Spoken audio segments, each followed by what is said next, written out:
What is up, everybody? Patio Slate Podcast. My name is Tony. I am here, as always, with Anthony and Nate. How you boys doing tonight? Good, man. How you doing, Nate? Doing good? I'm doing good, too. Always nice to hang out with you guys. Hell yeah. I mean, this has been a nice distraction today. Talking music, nerding out, having a good time. So hit us up on the socials, at Patio Slave on Twitter and Instagram, and then patioslavepodcast at gmail.com. Remember that. We may need you.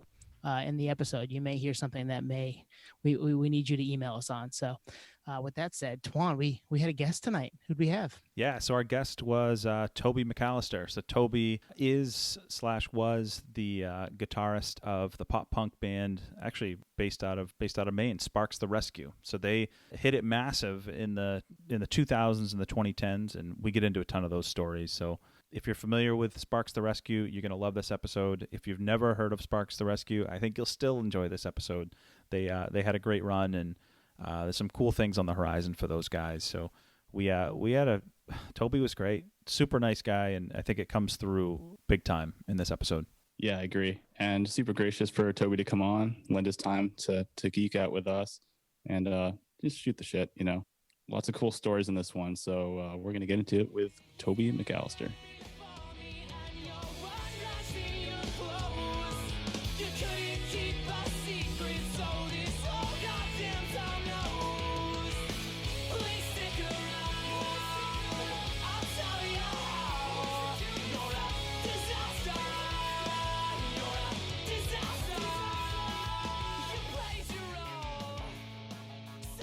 All right. Hey, Toby. Thanks for coming on with us tonight. Yeah. How you guys all doing? Good, man. Good. I appreciate you having me. This is nice. Nice to meet you. I know Anthony, but nice to meet you guys. Yeah, definitely nice to meet you. We really appreciate you coming on tonight, having a mic set up and all that. You sound good. This is exciting stuff. And you're from Maine. You know, you're like us, part of the tribe, which is cool. Yeah, hell yeah. Oh, it sounds better now. I plugged the USB into the computer.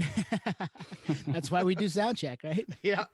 So we typically would start with kind of your roots and stuff, but we recently saw that story in the Bangor Daily News about you trying to find your guitar you sold in a Denny's parking lot. Yeah, I love the headline they rolled with too. Like, yeah. Sold it for cigarettes. I know it's this guy Troy. He's the man. He works up there, and he hit me up. He's like, I'd like to do a story on your guitar.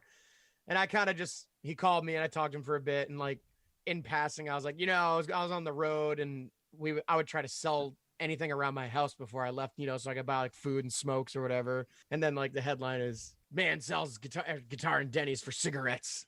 Like it looked like a Hard Times article, which I'm a big fan of. I was just going to say that. I think it like helped maybe it was kind of funny. I think that helped people start sharing it a little more.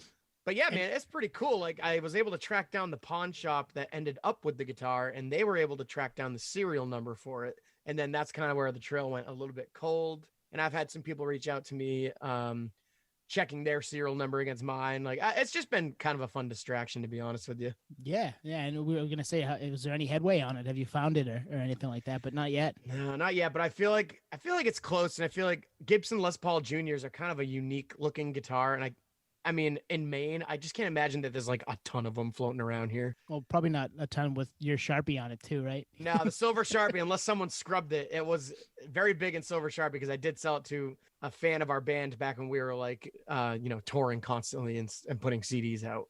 But that could be gone by now. It's funny. The article, yeah, we thought that same thing. We were like, oh, I sent it to these guys, and I was like, this is total Hard Times, total Onion. Yeah. And it said pop punker. That was so funny. Yeah. I messaged Troy. I'm like, I really appreciate the liberties you took with that. He's like, well, I kind of just submit it and then they tweak it. I'm like, whatever. I think it's hilarious. Like, yeah. Oh, that's awesome. Well, speaking of which, you're from Maine. We're always kind of interested in the come up. The earliest iteration of the band was in 1999 under the name Poser, right? Oh yeah, with a Z. Hell yeah. Nice. Old school. We were so cool, man. We heard all the stories about that, especially from my wife. So when you guys started playing, were you playing in like middle school, right into high school, or how'd that go down? Yeah, me and my buddies Ben and Nate started covering like Blink songs when we were in 7th and 8th grade.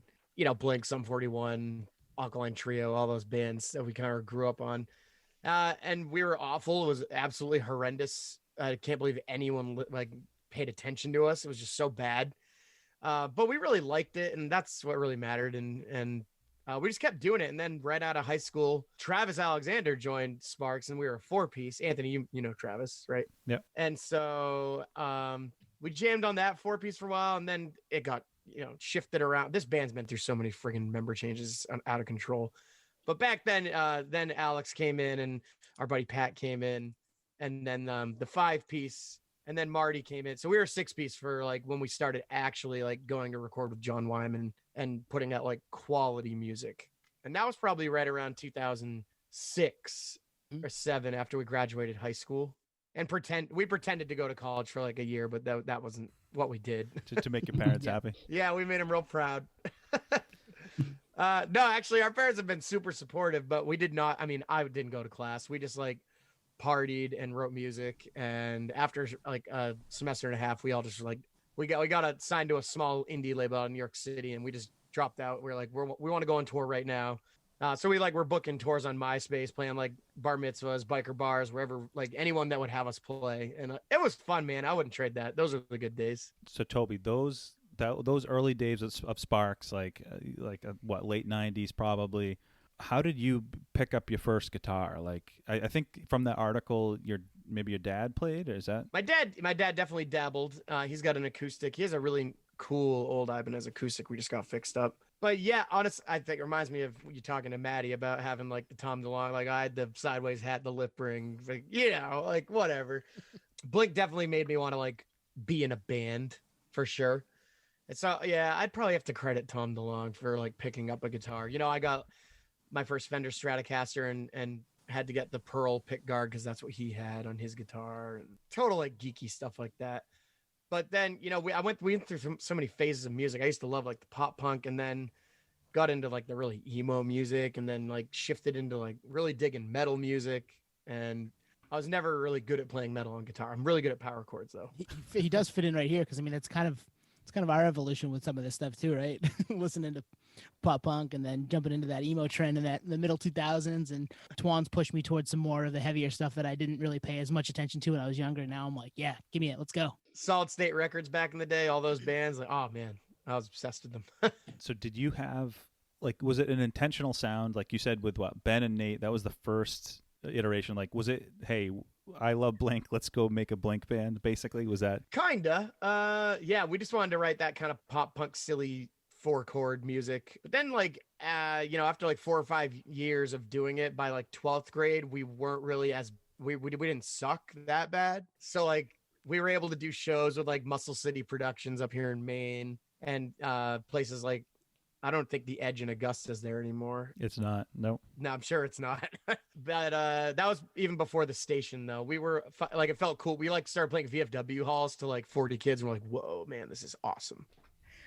Okay, yeah. So Poser, it's funny, we had a couple of high school friends that also had a band named Poser. I don't know if it was spelled the same, but it was. Was it spelled the same? And I think the Z was in parentheses. It was total new metal. Yeah. Oh. Nice. Yeah, they sounded a little more in that Taproot vein I think we talked about in the past. Taproot. Yeah, all right. Similar time frame, because I think we graduated high school in 2003. So, around the same time. And yeah, we grew up with a Poser as well, but a different one. Do you guys ever, I think, Twan, I think you've told us the story before, but did they play together at a festival or like a competition? Well, Poser from South Portland played one of the rock-offs, and I don't know if you guys were there at the same time, but that would have been crazy to have dueling Posers.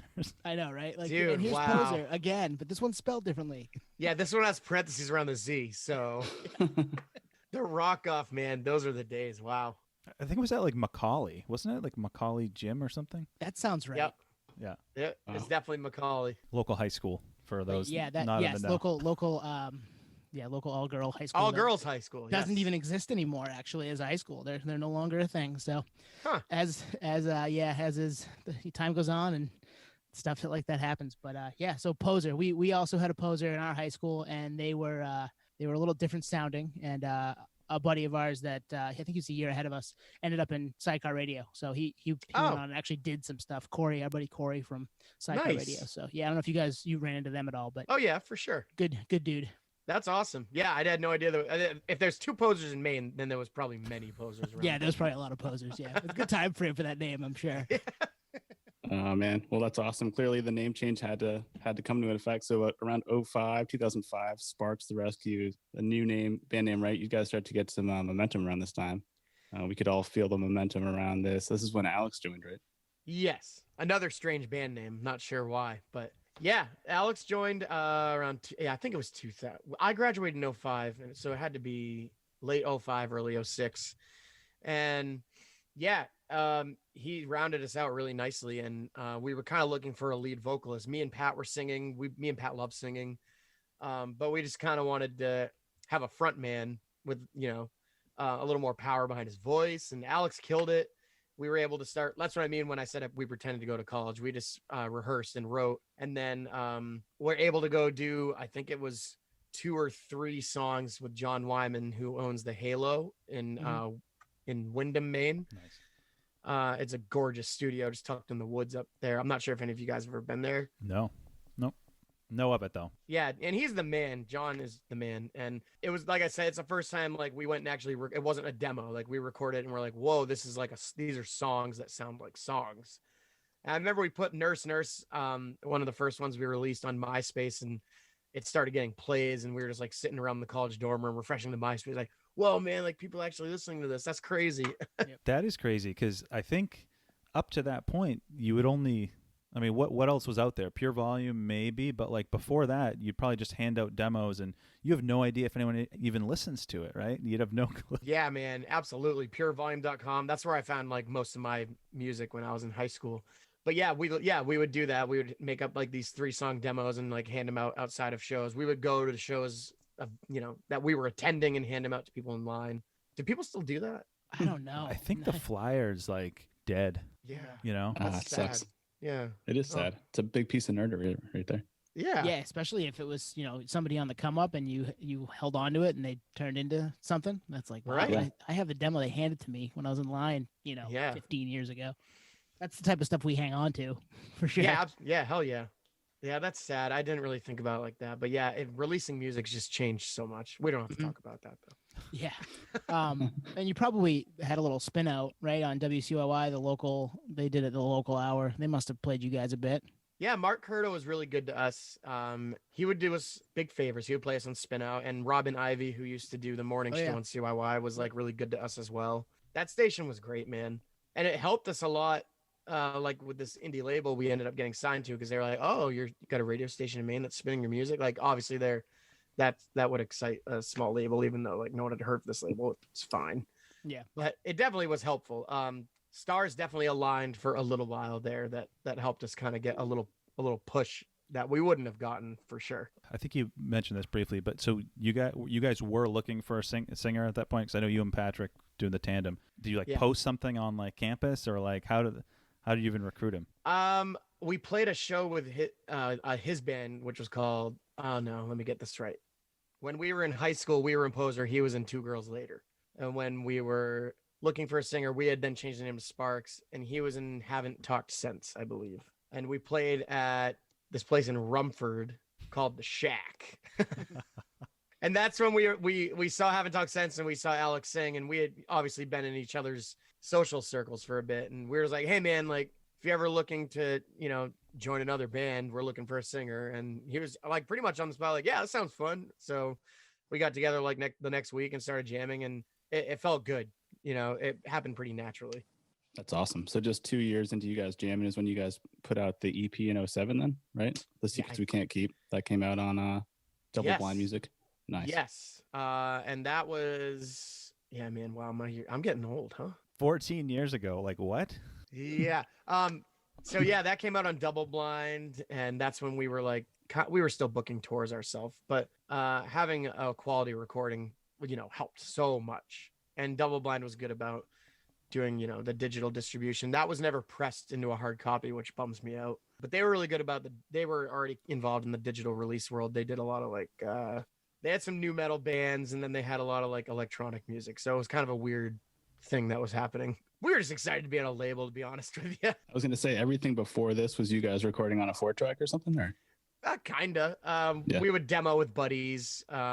like one of Pat's friends went to school, UMaine Augusta, and had access to a studio through an interning thing. So we'd sneak up there and record 5 demos there, Nice. things like that. But yeah, never anything of like, wow, this sounds awesome. At that point, when that dropped, like I remember, I was down in college down in Massachusetts, and like people knew of you down there, so it was like no longer a local band.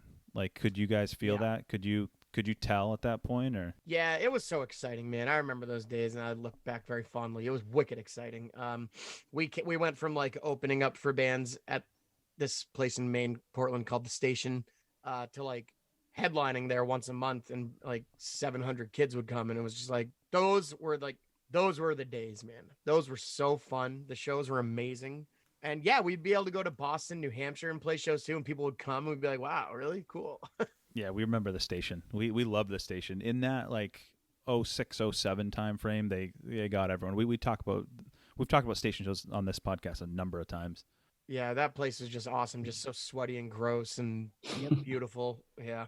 Those dirty, dingy basements, man. We love those. Whether they're record Absolutely. stores or venues or pool halls or that are venue, pretend to be venues. Who knows? Yeah, man. We loved them so much. We tried to see every dirty venue the country had to offer.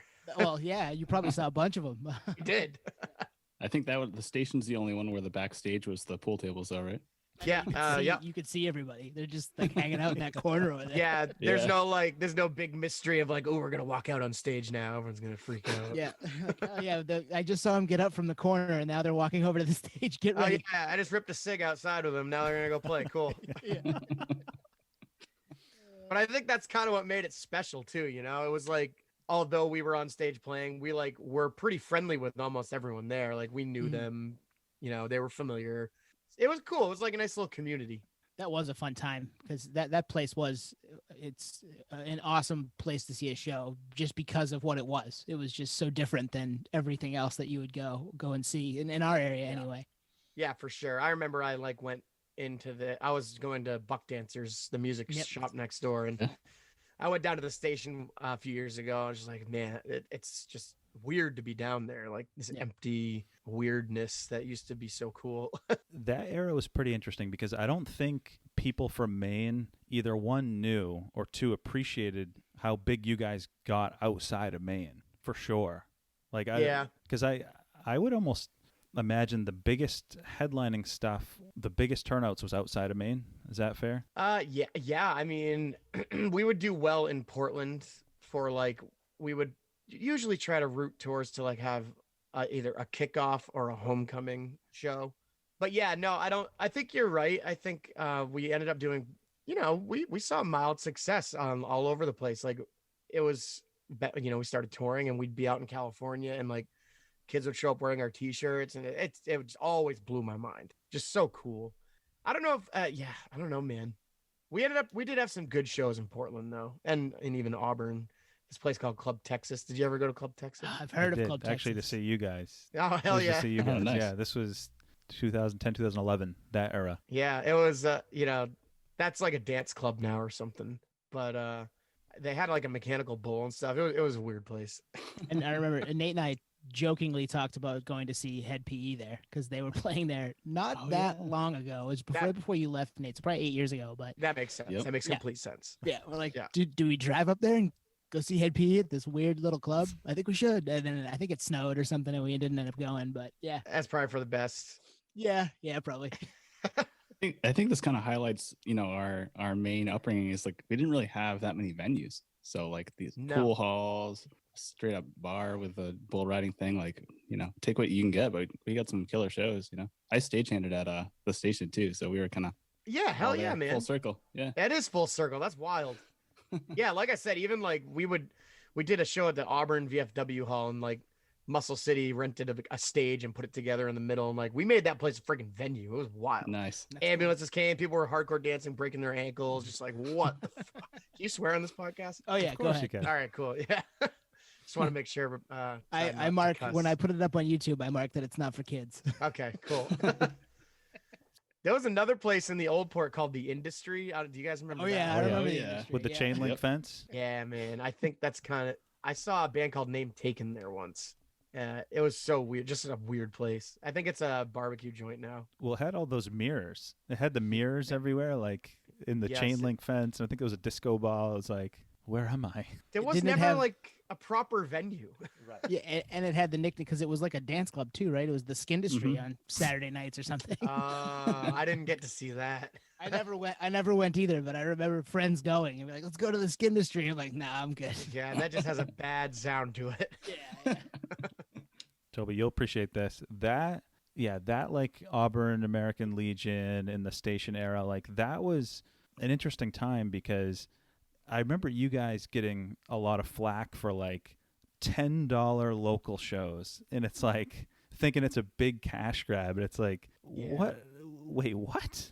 How? Like, there's 5 bands playing. Like, are you kidding? Yeah, that's funny that you say that because we would. I mean, yeah, we were not making money. Right. Yeah. We would get like a cut at the end of the night. It was not. That is like one of the biggest misconceptions I think that people have about young bands who are out touring around and like maybe they're seeing some success and kids are going to their shows and stuff, but like I was making $10 a day on the road. That was my per diem, and if I blew it, it was like, well, do I call my mom, see if she can wire me money, or do I sell my guitar for cigarettes? I don't know what to do. But I remember those Muscle City days. Also, they'd have to pay themselves. They would rent a stage. They'd have people building the stage, security. So maybe the show does like $5,000. Maybe we saw like a couple $100, On this 6 of you, right?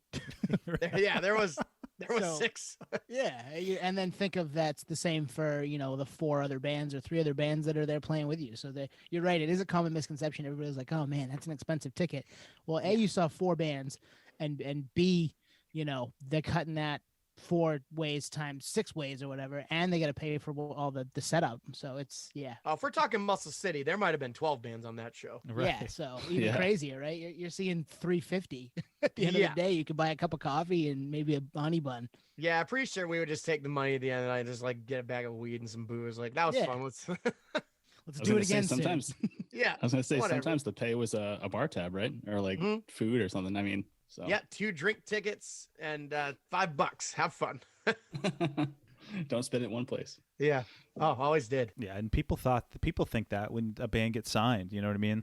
Actually, Maddie a couple weeks ago, Lost Forwards, he mentioned that like his local high school friends, family, or hometown friends were like, "Oh, you signed a big record deal," and it was like an indie label.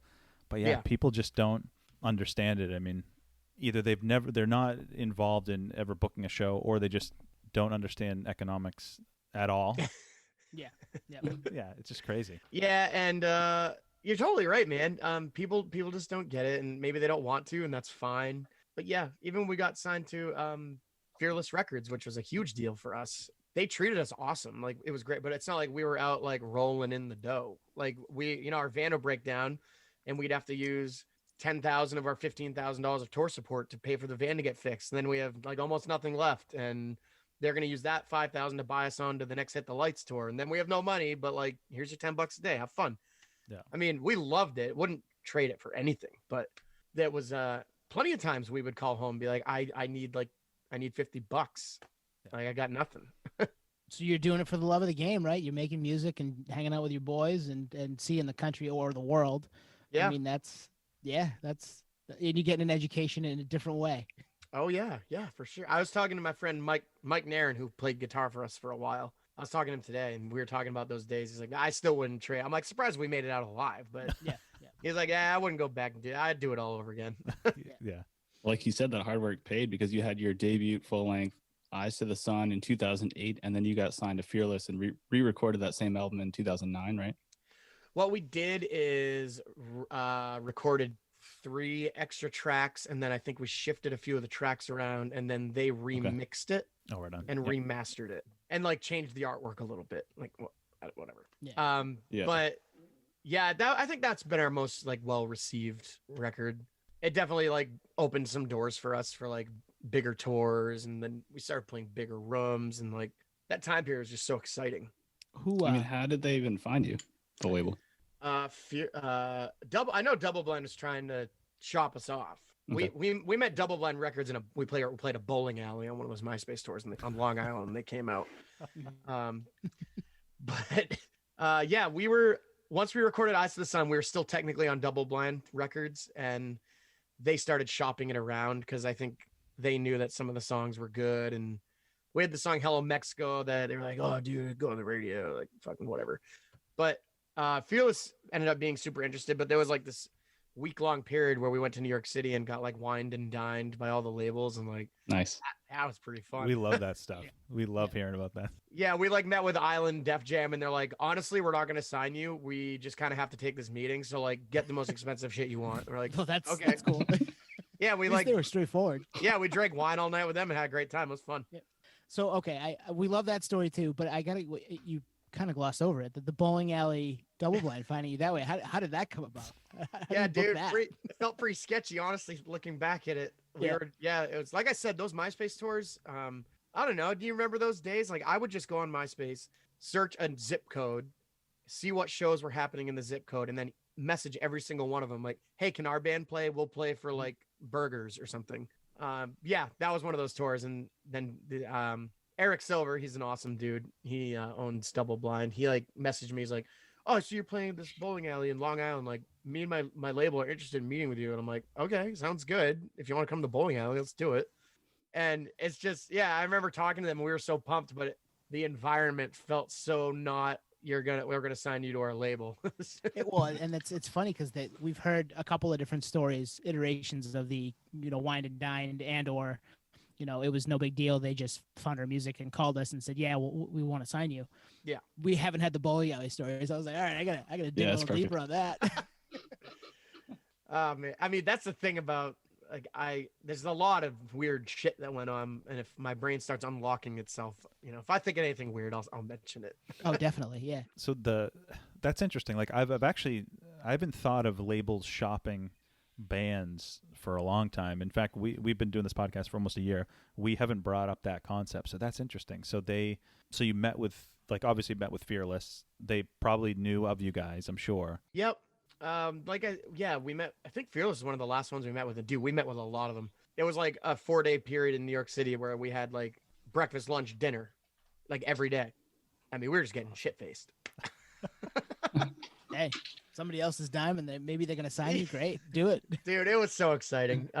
Yeah, and I remember one cool meeting we did with Matt Galley at Photo Finish Records, and they had a showcase that night at the Knitting Factory in New York City. That I think it was like 303, and man, I can't remember. It was a cool lineup, and he was like, "Well, we'll have you guys open just for fun." And I'm like, "Oh, cool." So opportunities would kind of pop up like that. We did like a big record showcase at this place called Arlene's Grocery in New York City, which I think is still there. I don't know if they still do this kind of stuff, but so the only people in the audience were like people in suits, like on their Blackberries, like judging us. And we had to play for like 45 minutes and like pretend it was in front of a big crowd so they could really get the effect, Yeah. So that was weird. Yeah, that's a weird concept to me. It's like you're here to like maybe have a good time, maybe try to have a good time, right? Yeah, maybe you get signed, maybe you go home to Maine with nothing. Like, good luck. Yeah. And you guys are what, early 20s, right? Early. Yeah. Probably freshly 21, 22 around that time. Yeah.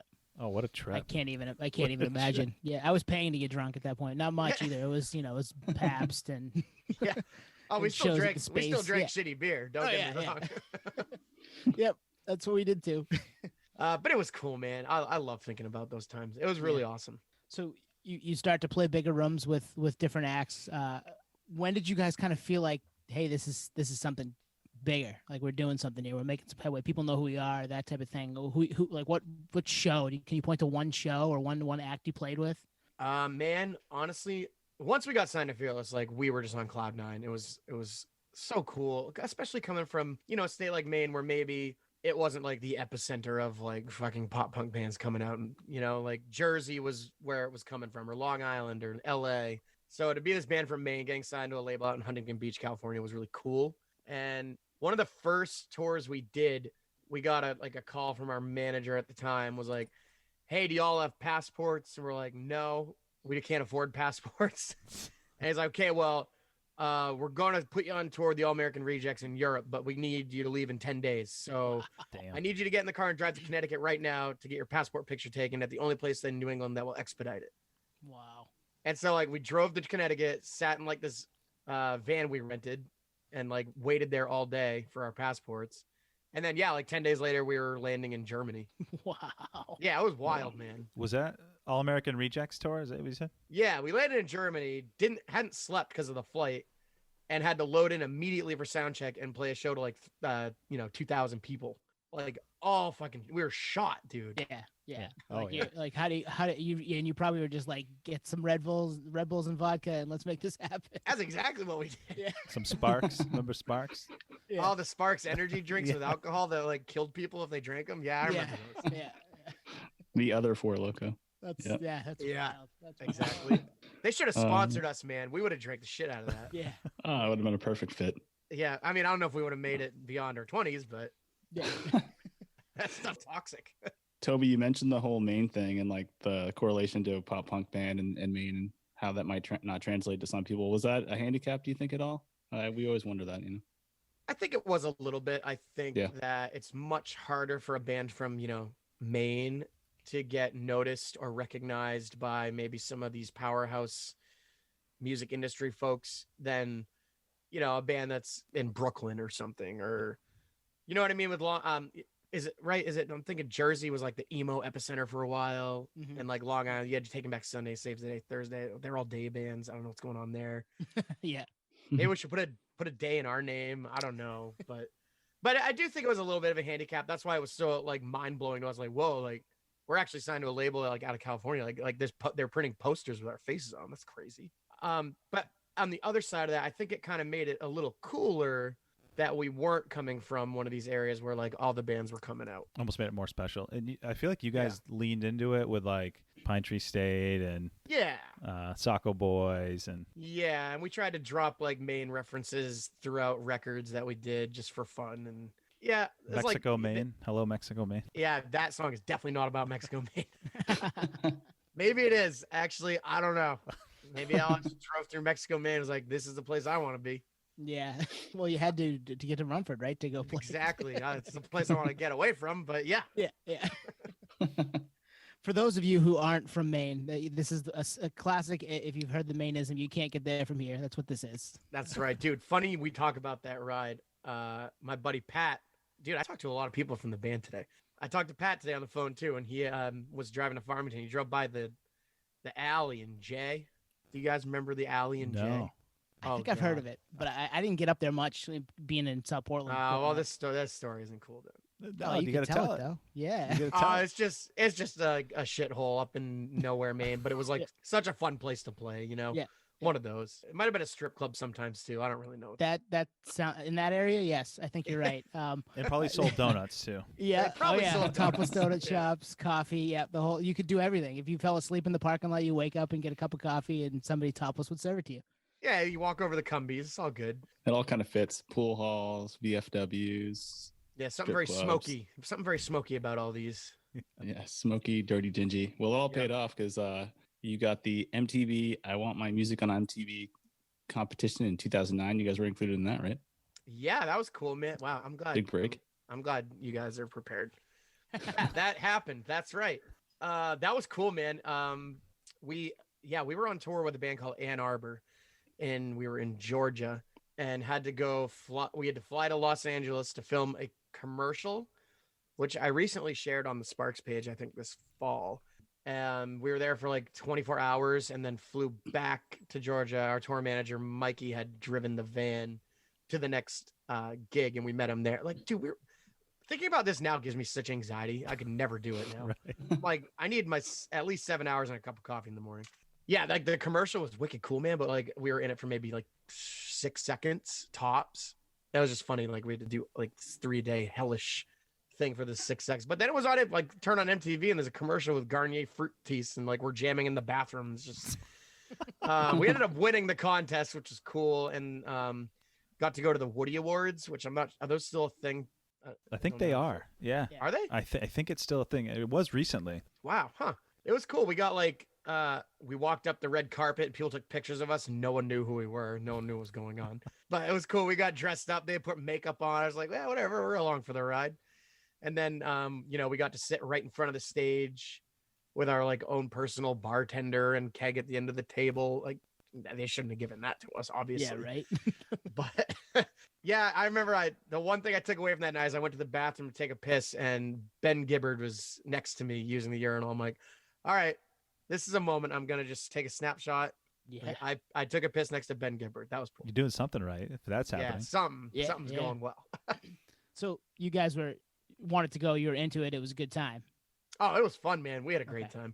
Because we had Ian Robinson, who was a former MTV VJ, on a couple months back now, and he worked at MTV, so it probably was a little different lens for him. But he was like, a lot of people didn't want to go to those, and it was I don't know if he shit on it per se, but it was different. Did. It was a different vibe. It's a different vibe, and that's also, I think, coming through. It's work for him, so that might be a little different feel. Where you guys are getting kind of discovered, that would be way more fun, I would think, on your end. So. Oh yeah, dude, our music video played on MTV right before the awards show, like the entire music video. Nice. And our own bartender. I mean, it was a pretty good night. He said that they would bribe guests with like gift bags to come, and people came just for the gift bags. Like, oh, there was gift bags everywhere. That's for sure. Yeah, Yes. yeah. There you go. There you go. So how did you even find out that you got, like, do you remember where you were when you guys got nominated for that? Like, for that, like, how'd that even happen? Was that the label? Yeah, it was Pushing totally it? our label. This dude Nate, who worked at Fearless. I can't say enough good things about Fearless Records, by the way. They're so awesome. They were just part of the family. Like, we'd go hang out with them, sleep on their floors. So this dude Nate was with someone who worked at MTV and was like, they were looking for bands to enter this contest, and it was just right place, right time. I think we were one of 4 or 5 bands that submitted, and then we were kind of like getting some recognition around then. So we were like hammering the MySpaces, and I don't think Facebook was a thing quite yet, or for bands anyway. But we were on the Twitters and the MySpaces, like trying to get people to vote. And it worked out. Like, we were just ecstatic.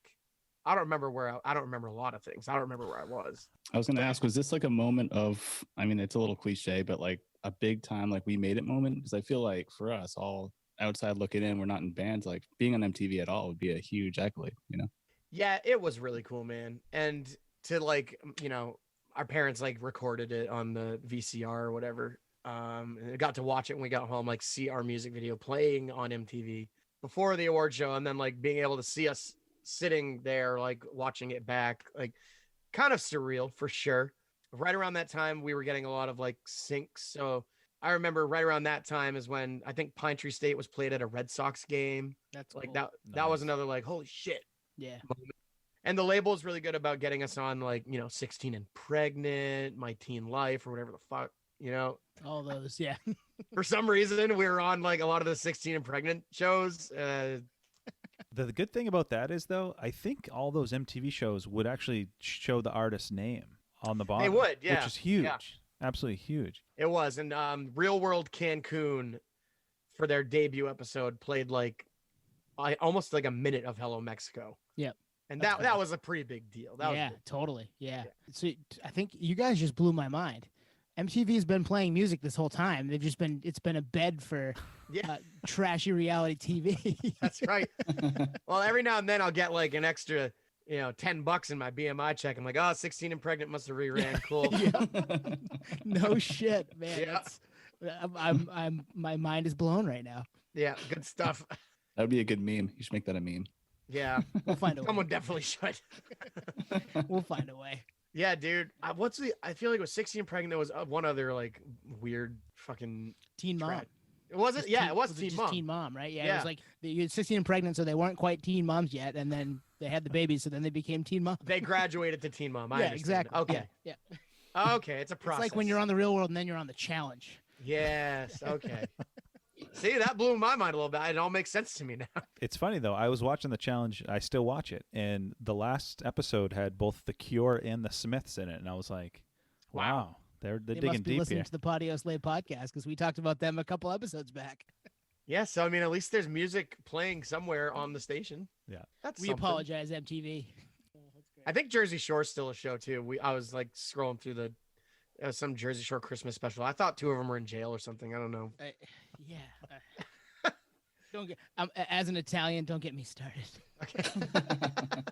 We don't have to talk about it. Yeah. All right. So you're touring like crazy around this time. I think you mentioned being in a van. Is that kind of the lay of the land for you guys? You're just in a van and, on top of each other and getting it done? Oh, yeah, dude. We never got to bus status. So one of those things. But yeah, we went through 2 vans and we would run them into the ground. So there would be 5 of us in the band for most of our touring career. And we'd have, our buddy Jay helping out, or Mikey doing tour managing stuff, or like a merch guy with us. So between 7 people, usually maybe 8. So sometimes we take out the 2 back benches and we'd build like a, plywood bed. So like 3 people would have to sleep on that. And then, there's 2 benches and 2 people up or whatever. It was, like I said, talking about it now just makes me like, I don't know if I could do it. Yeah. But back then, man, it was great. Every night was like a new party. You never know what's going to happen. Hopefully we make it to the next venue kind of thing. I remember growing up hearing stories of like, the band wrote XYZ album while on tour for the previous album, but like as an adult, like that'd be the last thing I'd want to do in the bus. Like, oh, dude, no, we never wrote anything on the road. We just played shows and had fun, and then we would come back and write. I know that probably was not super productive way to do it, but we were too busy just hanging out and partying, man. That's awesome. That was my next question. Did touring like lived up to the hype from, growing up thinking tours like where it's at? Or I mean, dude, it's completely miserable sometimes, but like it's like, how your brain learns to kind of like fade out some of the bad stuff. That's kind of how I look back on touring. Like there was awful times, with no money, van broke down, nowhere to stay, like broke. But mostly, man, it was fucking awesome. Yeah, I wouldn't trade it for anything. I would definitely do it again. Just like being able to see the country from a car seat itself is really cool. And to see the country from a car seat like 30 times, you really start seeing the ins and outs of America. And it also made me really grateful to come home at the end of every tour. Like, I just can't wait to go to Maine and be home. But I mean, we got to travel to places that I think maybe a lot of people don't necessarily get to do as young adults and see things. I got to see I sat on the edge of the Grand Canyon when I was like in my early 20s, only because we were driving by, stuff like that. And that made it wicked cool. Well, it's like the Germany trip, Germany trip, right? I mean, that wouldn't have happened otherwise. Nah, man. And that tour was like Germany, Austria, London, Paris. Like we played in Paris, and our tour manager, his name was Charlie Brown, by the way. Nice. And he was awesome. We still stay in touch with him.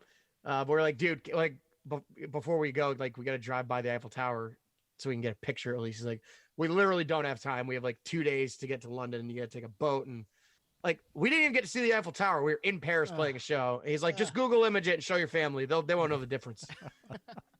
Sick, dude. Yeah, I'm not worried about my family. I want to see it. I'm here. Yeah, man. Like, I will probably never be back here if I'm guessing. I think this kind of brings it back to my question earlier about, touring. Is it where it's at growing up? It's like, well, yes and no, right? Because you get to go to all these cool places, but you don't necessarily have the time to really embrace it sometimes. You're just go, right? Totally. That sums it up pretty spot on. You pretty much see whatever's in a 2-3 block radius of the bar you're playing at, which it does. They do start to look the same. But then, like I said, we toured for so long that's like, oh, we're playing at, the Blue Moose Tap House in Iowa City. I know where I'm going to get dinner tonight, and I know where I'm going to grab a drink later. Like, I started to become acquainted with every place in every city, and like everywhere felt a little bit like, oh, I'm back here. It feels a little home. Like, and I really loved that part. Just like becoming familiar with all the dive bars. That's what we would do. Do the same. What else are you gonna do? Honestly, I mean, if you think about it, for us on a smaller scale, going down to Boston or going somewhere in New Hampshire to see a show, I know if I'm going to this venue, I know where I'm going to get a beer. I know where I'm going to get. It's the same thing, but it's just on a smaller scale. Exactly, and it helped having making friends along the way. Like for the first tours, we'd have paper on our merch table, like, "Will anyone please let us stay on their floor?" And then after a while, it's like, "Oh, we're in Indiana. I bet we can stay with our friend Tony. Hit him up. Hey, come on over." Like that. It got easier as we went on in some ways. And the harder part was just being away from home like all the time. Like I remember there was this one stretch where we did tour with someone I can't remember, but the next like we didn't go home or we went home for a day, and then we did a tour with Mayday Parade, who became really good friends of ours, and then there was no break from that month and a half long tour, and then we went right into the Warp Tour. That was in 2010. It's like by the time we got home, it had been like a few months, and we were just like cooked. Oh, I bet. Wow. Just like needed to go to bed for a while. Were you guys full time at that point? Full time band? Yeah, a couple of us would work here and there when we were home. I know Pat worked at like a sports store. I was a substitute teacher for a while, which was like I just read books and I was like a paid babysitter. I mean, but anything we could do to make a couple bucks while you're home, but we weren't working like jobs. Yeah. I remember I worked at Shaw's in Freeport when we first started like hitting the road, and I quit that job, and yeah, for at least 6-7 years that we were just full time. Like the only way we made money is being on the road selling t-shirts. We weren't making much money from record sales, so we were basically a merch company that also played music. Right. It's a good way to put it. Hadn't thought of it that way before. That's pretty much how bands make money on the road. Yeah. It's not selling CDs. Well, and that's why everybody's, this past year has been so difficult for all those musicians of that, you're not Taylor Swift. If you're in that step doing down, fine. She's doing okay, right? Yeah. If Yeah. you're in that step down and you need to tour to make your living, man, it's been tough. Yeah, it is tough, dude. And I feel like I talk to my friends, like, can you imagine if we were like doing that now? Like we would, Right. there's no way. Like we'd have to just call it a day because there's no way. Oh. Yeah. I feel for bands that, younger bands that were trying to hit the road, in 2019 and just getting started, and like, what a slap in the face. Totally. I mean, I'm still a full-time musician, just, gigging around Maine mostly and, doing bar stuff. I got a bar band and a wedding band. So I was able to turn like my passion into my job, which is like pretty awesome. Oh, yeah. And I get to work for myself, which I'm a big fan of, but I haven't worked since last March. So all the weddings canceled, all the gigs are canceled. There's nothing going on. I'm doing live streams, whatever. Pre-COVID though, you got it all in. It seems like at the right time. Any crazy stories that come to mind from those touring days that like just takes the cake? I mean, yeah, there's probably a few. Top 3. You don't have to put Tough anybody three. on blast if you don't want to, but if you do, go ahead. Yeah, no, I probably shouldn't say any names. No, that's fine. We had some rowdy nights in New Orleans Oh, there you for go. sure. That's doable. That's doable. Yeah, dude. Oh Yeah, yeah. band I members love New Orleans. band members wandering off, like having to locate them at another time. I mean, New Orleans is a party from all minutes of the day. It does not matter. All right, yeah, we were down there one time. We were down there and we were on, we were drinking, what are they, hand grenades there? And, Oh yeah. yeah. And the tour manager of whoever we were with, I can't remember. We went to like this high end strip club, right? And he's like, yeah, these are the guys. Who did he call us? I think he might have said we were like Metro Station or something. He's like, yeah, we're like Metro Station. And Is we're that just here to Miley's party." Brothers band? Yeah. Yeah, Miley's. So like, it was so funny. And we went up there and it was like, I felt like I was just getting the place dirty by walking. And as soon like we stayed there for like 10 minutes. And as soon as like no one bought a drink because we didn't have any money, they're like, you guys need to get the fuck out of here. Yep. Oh yeah. Yep. Every place you walk into in that area, they're like, yeah, 2 drink minimum, but gotta buy 2 or you turn around and leave. Yeah, people are coming up just like, you want a drink? We're like, no. No thanks. But you're in New Orleans. That's what we do here. You can take it Yeah. outside if you want.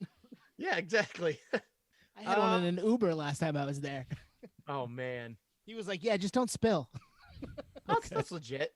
That's New Orleans. Yeah, that's kind of like Key West too. The cover band, we did Key West like 7 or 8 times. That same thing. You just walk around with alcohol. Yeah. It's kind of weird. Yeah, stories, man, dude. There's so many. We had a lot of fun. California was always a blast for us. We loved Los Angeles and Nice.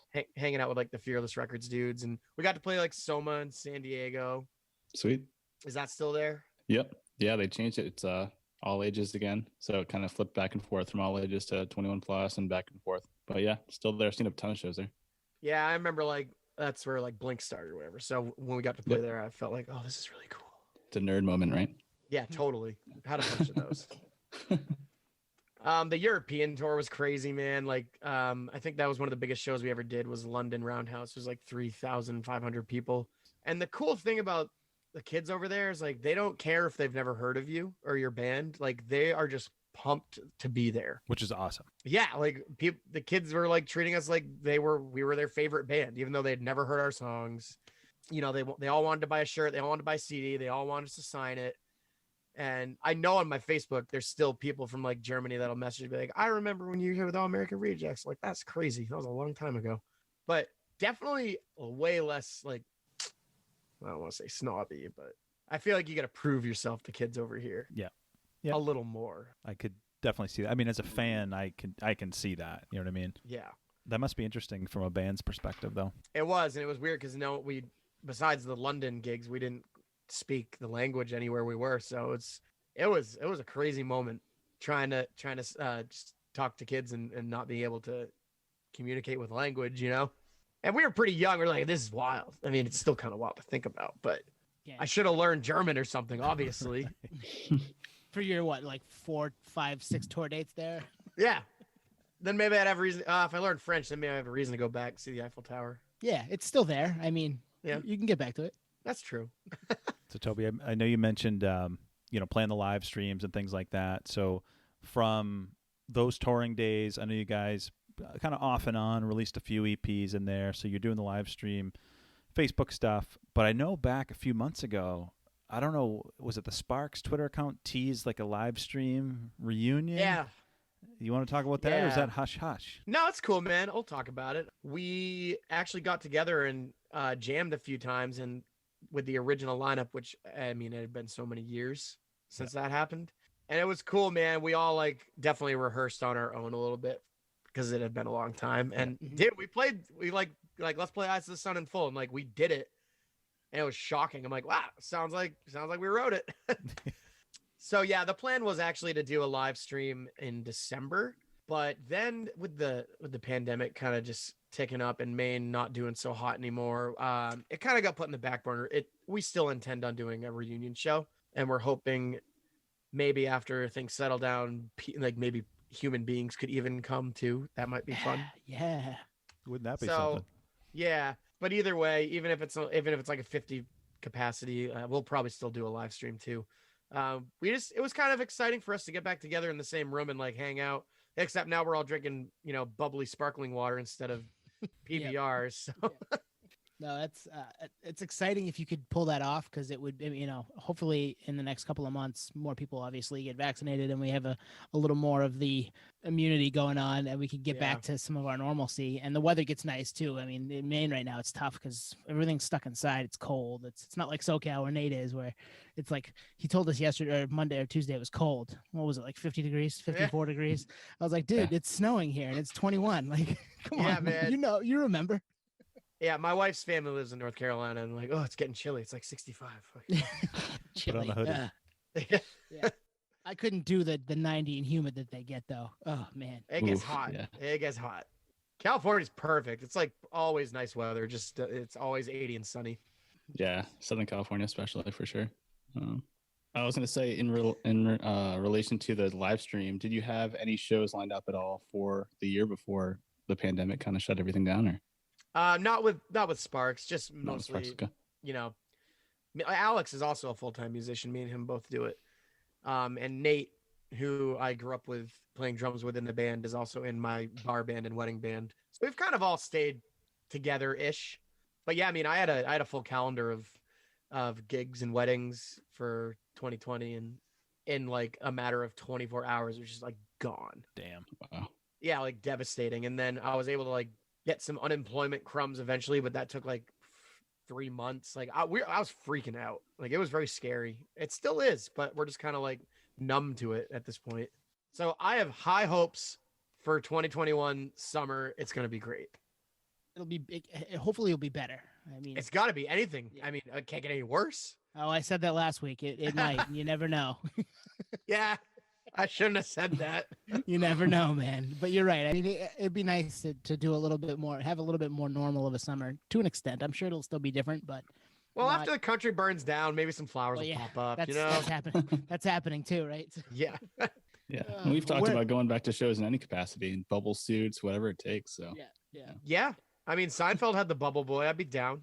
Yeah, exactly. right. Do we want to do lightning round? I got lightning round questions for you. Kind of quick hitter, not one word, Yeah. but because we never are one word Yeah, it's answers. not one but- word, but they don't fit into the rest of the interview. So. Yeah. all right, the first one, Sparks the Rescue, comes from Nicholas Sparks' book, The Rescue. Has he ever reached out or any connection there? Nah, I wish he would though. Yeah. I mean, he has to know. He has to know you guys. Yeah. You would think because if you do a Google search, they're always there together, and like they're always there together. Yeah. And he's probably wondering what's going on. I think I did read the book once though.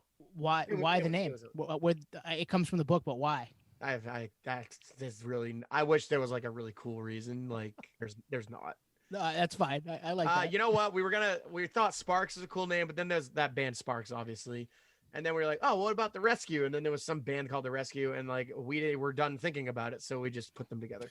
All right, cool. Oh, so was it not to do with the book, or? No, it's like a weird romance story about a firefighter or something. Oh, wow. I should make up a way cooler story though. We can edit this all out. Yeah, give me like a week or something. I'll come up with something better. Yeah. We like the simplicity. Like Greg from Zebrahead was on the show and he had just watched a movie called Zebrahead and he brought it to the band. They're like, sure, we just need a band. We're about to go on stage in like 10 minutes. So. Yeah, we need a name. Yeah, actually, that's true. They didn't have a name like even on the Blink flyer. 182. Yeah. I mean, Blink 182. It's crazy. Come on. Put some letters and numbers together and see how that goes. Band names are really fascinating to me. I like thinking about them and how people got them. And, you know, like we were talking about the emo bands, there was like a lot of days going on back then. Well, and we've done a couple episodes where we think the name has been huge for a band or where we thought it's been what we call a bandicap. It's a handicap for them. So, yeah, I mean, we've spent a decent amount of time talking about band names, too. Yeah, our bandicap was our second full length called Worst Thing I've Been Cursed With. And it kind of was. Because that's from like, you know, we parted ways with our label, blah, blah, blah. I don't think it was the actual record, but we always joke about that. Why do we call our CD The Worst Thing I've Been Cursed With? Why don't we call it like something fucking fun, dude? Yeah. So you guys got a little, you probably saw this, little love on the Wendy's Twitter fairly recently. Oh, yeah, Wendy's. Yeah, they're like, they're woke They're into it. AF. Yeah, they're into it. So you're They're- aware of it. Yeah, they were tweeting all these like bands like that are cool in my opinion. And then I think it was our bass player Dave tweeted them and got a tweet back like, yeah, no shit. I Yeah, love they- Junior Bacon cheeseburgers, man. Well, Oh, and so they good. dropped Eyes to the Sun, right? And then that was my other question was, do you just get an honorary JBC whenever you walk into a Wendy's now, or I mean, I haven't tried, but I'm fucking going you to. got to try? They've mentioned hey, your band. It's me. I'm here. I'm ready Yeah. for my JBC. So. Exactly. That's what I would do. And I'll just have to tweet on my phone like, do you see? Do you know who I am? I'm sure you saw your Spotify spins go up though. Yeah, dude. I Little mean, we've bump. been riding about 45K monthly listeners for a while, and then I think it's up to like 60. Yeah. That's crazy. And I'm not sure if it had to do with like us maybe getting back together, which is definitely still the plan. We have like a Christmas song that we did once, and that always shows back up in the rotation every holiday season and gets added to like a couple punk playlists, I know. And then the Need You Now cover we did for Punk Goes Pop Volume something. I mean, I think that's over like 4 million plays on Spotify. I was like, wow, that's a lot of plays, man. And that was on that alt press list, I think today. Yeah, it was, today. dude. Number 9. Woo! Yeah. That's Nice. awesome. That's cool. That must be cool to see that stuff pop up like so many years removed. You know what I mean? That people still think of it and still, obviously they're listening. 65,000 people are listening, you know? I know that's insane to me. I don't even understand it. Yeah, Alex texted me. He's like, "Oh, did you see this article?" I'm like, "Whoa, no fucking way. That's cool." Yeah, it kind of brings you back. Like, it's cool that people still care, you know, even a little. So Toby, we always end the interview on like more of a serious topic. Yeah. So hopefully you'll like this one. But what you heard about October 3rd? Oh man, it's like also a Mean Girls reference, but also our YouTube video that we recorded for a Club Texas show. I'm not sure which one's more important. Club Texas. Yeah. Yeah, I'm thinking Club Texas. I try to remember to share it every October 3rd. Someone will usually text me and be like, "Hey, it's October 3rd." I'm like, Yep. yes, it is. You had some flow though on that video. Thanks, man. Yeah. You know what? That was when we were actually supposed to be writing our records. So. So for all of you out there that don't know, we will link to this in the notes. Click on the link and enjoy yourselves. Yeah. Oh, you absolutely should.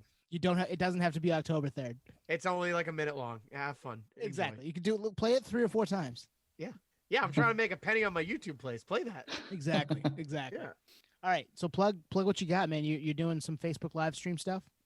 Yeah. For now, I'm just doing as of right now every Saturday night, trying to pick a theme. Definitely doing more of the pop punk emo stuff seems to be what people want to hear. So I kind of just sit down and come up with a 30-song playlist and learn a bunch of songs and then go on Facebook Live and play them. Also take requests. And because I don't think I'm going to be back working full-time anytime soon, I'm thinking of adding a new stream of maybe just like doing a tribute night during the week to bands that I like. Nice. But yeah, other than that, stay tuned for hopefully a Sparks reunion in the new year. And we're really excited about it. Yeah, we'll definitely look out for that. And when it drops, we'll try to spread the word too. Yeah, that'd be we'll awesome. We'll definitely spread the word about the Facebook stream in the meantime. I think Twan, you might have a Blink-182 song request for that. Oh yeah. So, Toby, we had Greg from Zebrahead fame on the podcast a few weeks ago, and we were just talking about bands that had 3 great albums in a row. And Blink came up with the self-titled, Take Off Your Pants. An Enema, yep. Oh, yeah, Enema, yeah. So that 3. I said to these guys, I go, guys, gun to head, could you recite all the words from the party song? I think I could come I think I close. could come fucking close. There's a request. We need you to do the party song for us. There you go. I think I could. Yeah. You wanna come to It doesn't the have to be party? this Saturday. It doesn't have to be this Saturday. It's, give yourself a solid 10 days or so and get familiar with it. Challenge Yep. accepted. Nice. I like All it. right. Nice. That's awesome. I'm going to write it down right now. Hell yes. Great. Okay. I'm Yeah. excited now. Yeah. Yeah, I feel like I could do it. I believe in myself. we believe in you too. We believe in you too. Yeah. Yeah, thanks. That's Awesome. a good request, man. Enema of the State was such a good CD. So good. So I good. think that was 1999, right? Yep. Yeah. Dude, what a great sounding CD for 1999 too. Mm-hmm. I was Yeah. thinking- Production on there is great. And we were of the age where it was like perfect. Like if we always talk about this stuff. Like if we were 30 when that album came out, would I have loved it? I don't know if it would have been my lane, but we were the perfect age. Yeah, I was. Right. You're right. I don't know if 30-year-old me would have been into Dysentery Gary, but Right. Yeah. the young me 13-year-old sure me was. loved that. 14-year-old me loved that. Fuck yeah.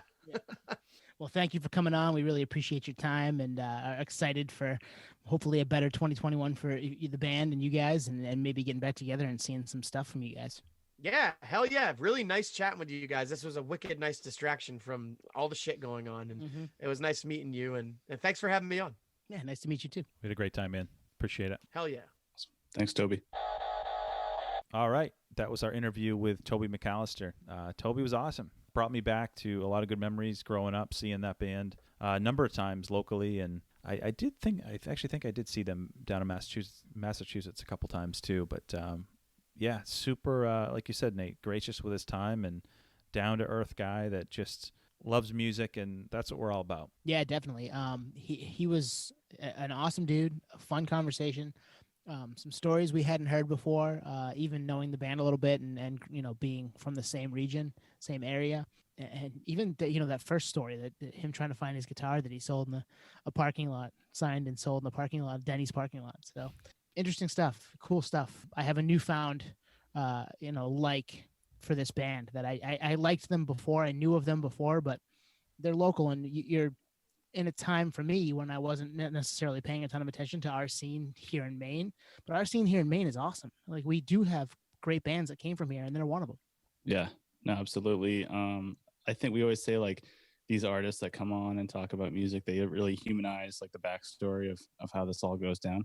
I think with Toby, it not only humanizes it, but it localizes it for us, obviously being from Maine, similar to Spose. So knowing that like, yeah, we were big Blink fans too. We didn't go all the way and start a band and do what Toby did. So to actually hear that backstory and how it came full circle is inspiring, but also just, it brings it back to the basics with us all coming from the same general place in Maine. So yeah, he was rad, man. All the cool stories, that tour in Europe, last minute, flying out to Germany and stuff, like that's stuff that we just like can't even fathom. Like, man, that must have been so cool, you know? Yeah, and I'm guilty of this, but like you don't in the moment you don't appreciate how cool it is to have a quote unquote a local band like that be your kind of hometown band, and like you kind of take it for granted, you know, and like same thing with like the Rustic Overtones, for example. Like you just think they're going to keep going, and you know, you're going to be in that time of your life forever, and Doesn't work that way. it doesn't right? work that way. And you think back and it's like, damn, I wish I saw them more. I wish I went to more. You know what I mean? It makes you miss it. So I'm glad they're doing this live stream. I'll 100% check that out. Oh hell yeah! I'm excited to check out Toby's personal solo live stream too, especially since he may to throw us a bone and give us a little blink action on the next one or the one after. So yeah, that's cool stuff. And if at some point in the fairly near future we're outside again at concerts and they're playing, I mean, they're for Twan and I, they're in our backyard. We're going, like, we're gonna make that happen. Yeah, if it's safe to do so, we're in like that. I can't wait. That'll be a great time. Oh, absolutely, man. Live music coming back, like having these people back on the show talking music, like it brings a whole another level of appreciation to seeing them live. And to your point earlier, I have some show regret not seeing this band as much as I should have. You know, I moved around a lot, but I mean, Sparks the Rescue, they were touring like crazy. They were road warriors. So yeah, some show regret there, but cool to hear the backstory on the heyday of it. And it's cool to know that he's gonna get back into it. You know, I love all those stories. Everything that he talked about today is just super cool to get the deep nerd, you know, things that he had never been asked before. He's like, we did our homework. Like, hell yeah, man, that's Potty Slave in a nutshell. You know what makes me want to do is go back to and watch Real World Cancun to see them on the intro. That's awesome though. Like at the time, we're not thinking anything of it, but now I'm like, yeah, that's cool. Like happy for them. Yeah. Happy that's a main band, and it did blow my mind that MTV has been disguising that they've been playing music this whole time. They still are. They just doing it in a very different way from their origin. Paying the royalties for it, right? You said he got a check. Yeah. A BMI check from MTV. So yep, good for him. Good for them. That's awesome. Yeah, you see like the, I guess, kind of horror stories of that, or like I've seen band members of bands post their check and it's like pennies. It's like, it takes more to process the paperwork. You know what I mean? And it makes you long for the shows that he was talking about, where they, you know, found a field, set up a stage, and it's 6 bands, 12 bands at $12, $13 a head. Yeah. Like, man, that's not a lot of money, and you get to see all those bands, and yeah, like I'm in. Like I miss those days too. And to hear him, he obviously had a fondness for it, talking about those times, even though today, yeah, we're a little older and it might be less appetizing for us, but back then, man, those were the days. That was fun. Absolutely. Yeah, and to think that there were people that complain about that, it's crazy, about price tags and things like that back in the day, because there definitely was that going on. Yeah, pre-COVID, like, come on, get out of here. That's nothing, you know. That's a service charge most of the time, right? So for one ticket. Yeah, exactly. Ticketmaster throwback, 4th episode. Go check it out. That one, actually, I think we found our legs a little bit. It might be okay. Yeah, it's safe to check out. Yeah, maybe. I don't know. It's been a long time since I've heard it, so it may sound like shit. You know, another thing, Toby is a good example of someone that went all the way in terms of following their dreams in the music landscape. And with the work ethic that comes out of Maine, I'm almost surprised there's not more talent that came out of Maine that made it, because it's just like ruthless work ethic, you know? Yeah, yep. I think it's sheer numbers. I think it's just, you know, a pool of a million, you know, there's only so many people. Yep. Mm-hmm. And you'd like to think, we think, because we've been grinding, that's just the main way, you know. I mean, you show up, you do your job, and you do your thing, and you take things as far as you can. And Toby definitely did that. Like they did that. Those guys from Maine, from Sparks the Rescue. So pretty cool stuff. So yeah, we appreciate everyone checking us out. If you've listened to us before, we appreciate you coming back. If it's your first time, we got a great catalog. If you like Toby and Sparks the Rescue, we've interviewed members of Unwritten Laws, Zebrahead, Further Seems Forever, A Loss for Words, Chronic Future, Jason Tate of Absolute Punk, Chorus FM. So a lot of artists in this vein. So check that out on all streaming platforms. If you're listening to this, you found us. So there you go. Yeah, it's on. You can find us on another streaming platform. You can change from Apple and go to Overcast or Spotify if you'd like to. We're cool with that. All right, guys. So check us on the socials, Patio Slave on Twitter and Instagram, and hit us up on email, patioslavepodcast@gmail.com. DMs are open, emails open. If you guys have any leads on Toby's guitar, hit us up. We'll get in touch with him. We'll let him know. I mean, obviously you can hit him up too, but like we want to be part of it. We're excited. He told the story here. We want to know about that. So hit us up if you know, if you heard it here. We'd like to be able to help him with that. So yeah, we're available. Good call, Tone. Where in the world is Toby McAllister's guitar? Probably somewhere in Maine, but like, Yeah, we've got some listeners here in Maine. Let us know. yeah. Let's find it. All right. You guys ready? Let's do this. Peace, podheads. Cheers, all. See everyone. We're gonna lead out with "Nothing Between Us" by Sparks the Rescue.